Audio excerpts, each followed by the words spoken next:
নমস্কার।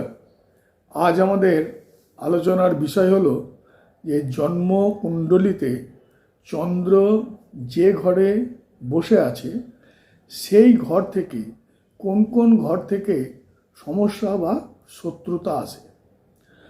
তবে এখানে জানা উচিত যে মূলত চন্দ্র যে ঘরে বসে থাকে তার প্রধান সমস্যা বা শত্রুতা আসে মূলত কেতু এবং শুক্রের ঘর থেকে, বা কেতু এবং শুক্র যেখানে অবস্থান করে সেখান থেকে।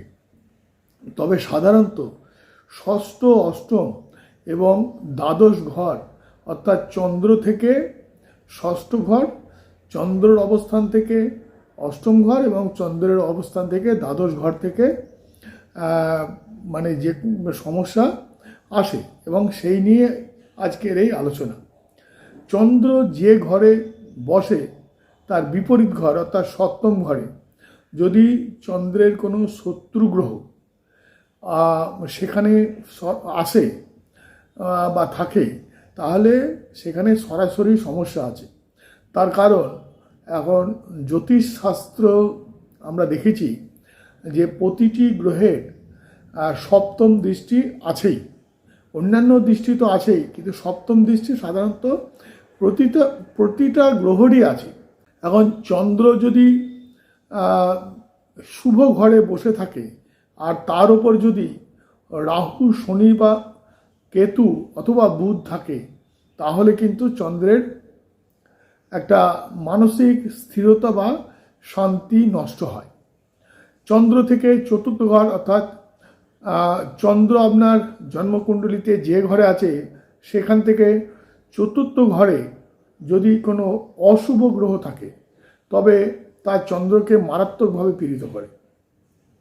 প্রথম কথা হলো, চন্দ্র আমাদের যে কালপুরুষের যে কুণ্ডলী সেখানে যদি দেখা হয়, তাহলে চতুর্থ ঘর অর্থাৎ কর্কট রাশির অধিপতি হলো চন্দ্র।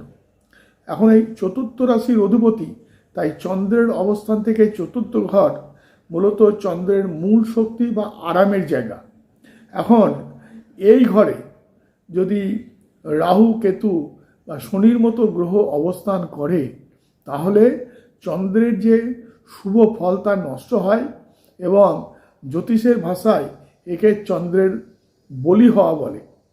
তাছাড়া চন্দ্র যে ঘরে বসে থাকে তার আগের ঘর এবং পরের ঘর, অর্থাৎ দ্বিতীয় ঘর এবং দ্বাদশ ঘর, সেই ঘরে যদি কোনো গ্রহ না থাকে, সেই ঘর দুটো যদি খালি থাকে, তাহলে একটা দোষ সৃষ্টি হয়, যাকে বলা হয় কেমন্দ্রম যোগ।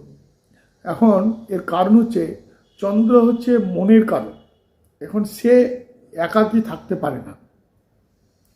আগের বা পরের ঘরে কোনো গ্রহ না থাকলে, অর্থাৎ শক্তি না থাকলে, জাতক তীব্র একটা মানসিক একাকিত্ব, অবসাদ এবং আত্মবিশ্বাসের অভাব বোধ করে, আবার আর্থিক সংকটও দেখা দিতে পারে। এছাড়া যেটা আমরা প্রথমেই বলেছি যে চন্দ্রের অবস্থান থেকে ষষ্ঠ, অষ্টম এবং দ্বাদশ ঘর, সেই ঘর নিয়ে এখন আলোচনা করব। অর্থাৎ চন্দ্র যে ঘরে বসেছে সেই ঘর থেকে ষষ্ঠ ঘর, সেই ঘর থেকে অষ্টম ঘর এবং সেই ঘর থেকে দ্বাদশ ঘর। ষষ্ঠ ঘর থেকে মানসিক চাপ, পেটের রোগ এবং শত্রুর কারণে সমস্যা তৈরি হতে পারে। অষ্টম ঘরের থেকে সাধারণত অবসাদ, আকস্মিক ভয় এবং মানসিক যন্ত্রণার একটা কারণ সেখান থেকে তৈরি হয়।